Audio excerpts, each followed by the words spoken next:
I must admit, I accepted, I didn't quite support it, but I accepted this idea that the government should have money to invest for the future. But he calls it sovereign wealth. It is not sovereign wealth. Sovereign wealth is an excess fund that you have that you don't know what to do with, and you can then buy some hotels or whatever in other countries for the future. But this is money that is borrowed. It's not wealth. It's dead. The alung will come after him later on. But he calls it sovereign wealth. But okay, if you're going to do real business. But very quickly we find that it was not business that he was doing. He wanted this money, big sums of money, so that it can somehow or other flow into his kitty, his account. That's what he wanted to do.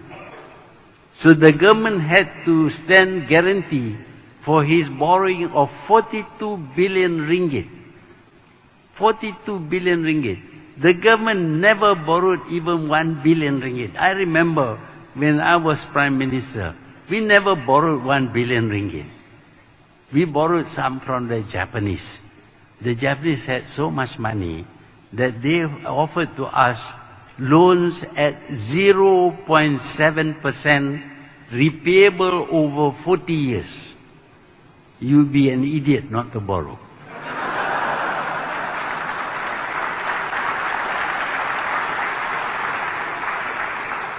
But Najib borrowed money at 5.9% interest.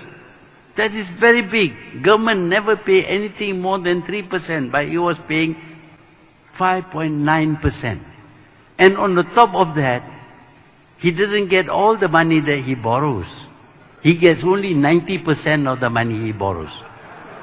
10% goes to Goldman Sachs.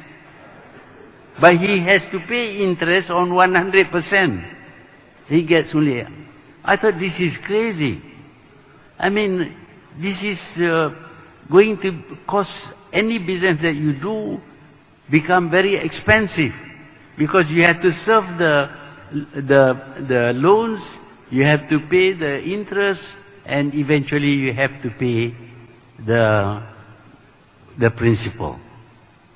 It's not the way to borrow money for the government. Other people can borrow and pay even 20%. But the government is entitled to very low interest rate. But Najib paid 5.9% for 90% of the loan that he borrowed. Which means that actually the rate went up to almost 7%. It is crazy. But why does he want to borrow this money? Oh, to invest. And when you go through, I wouldn't talk about what he invested in, but what we do know is that the money disappears. Somehow or other, it's like a magician. One day you have 42 billion, the next day, poof, it's disappeared. We ask, oh, it is there, it is here, it is there. And say, but show proof. Money, that much money, cannot be hidden under the pillow. You can't sleep, because the pillow will be the height of the ceiling.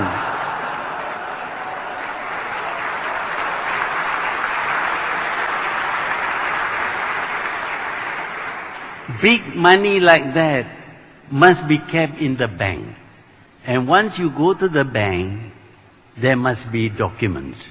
You don't give 42 billion to the bank and just walk off without any receipt. There must be a receipt. The bank must enter this thing into their books. They must update. They must charge interest or whatever. So money cannot move without documentation. Show us the document. No documents. Even when the auditors ask for the documents, no document.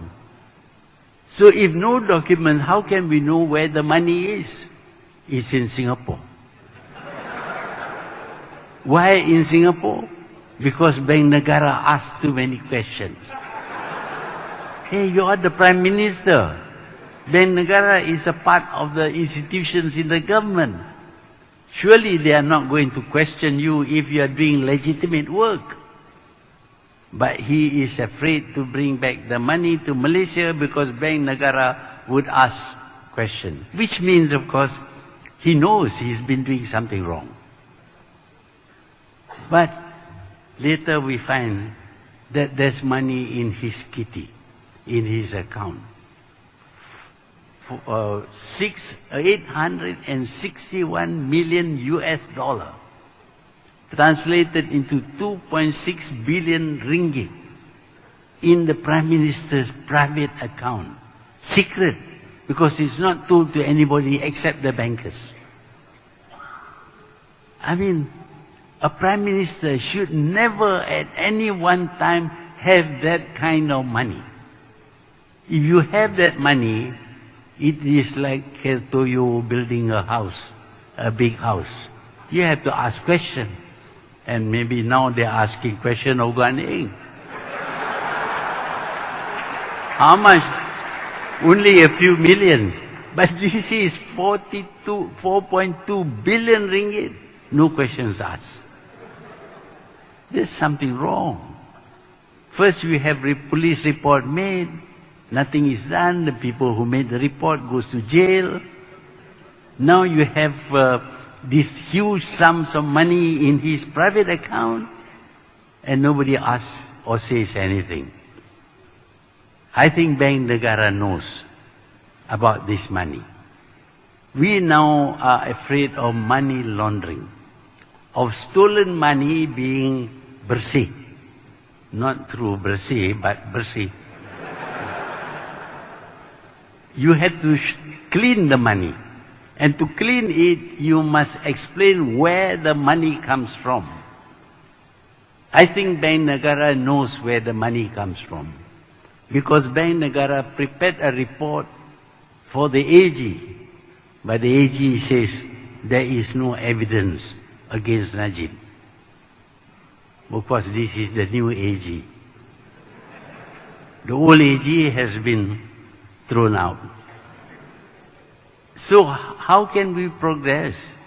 How can we rely on anything when we find that legitimate, or the legality of his money is not being investigated?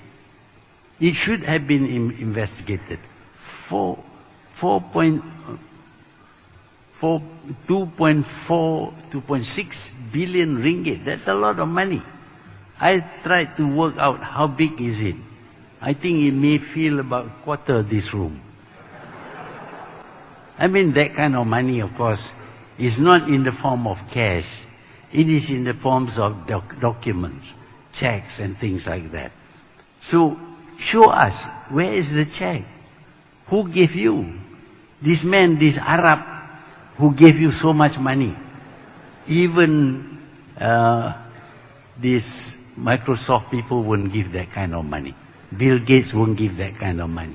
But this Arab is so concerned about Malaysia, more concerned than me or Guan Eng or anybody else. He's so concerned. He wants UMNO to win. And he gave this huge sum of money, 861 million US dollar. And tells Najib, please spend it and don't tell anybody.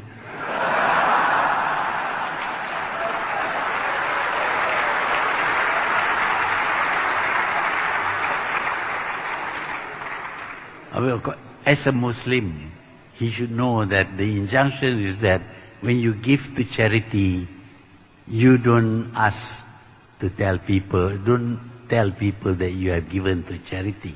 Maybe he was abiding by that injunction, but I don't think so. Now, if he admits that it comes from this Arab, tell us which Arab, so that we can meet this Arab and ask him, hey, how do you get so much money to give away? Show some document. What business are you doing? You must have more than that now in your bank. That's what the investigation should be all about. But the MACC couldn't find the Arabs, couldn't ask the question. But on the other hand, of course, sometimes the CEO says he has seen the money. Wow. The money is not in cash. Nobody keeps money in cash. When he says he has seen, and then the bank says, no, the money is not with him, he said, no, not money, it's units. What units? Nothing is explained. So documentary evidence is not there. All that happens is that Najib says, I did not misuse the money. I didn't use the money for myself. That money that I spent for my daughter's wedding, that is different. Although I question, I think when my children got married, nobody knows about it. Because I didn't spend that money. I keep the money for myself. But here, a huge wedding, maybe a little bit of that money which is meant for UMNO or whatever has been spent on himself. Not to say about the purchases of Hermes bag,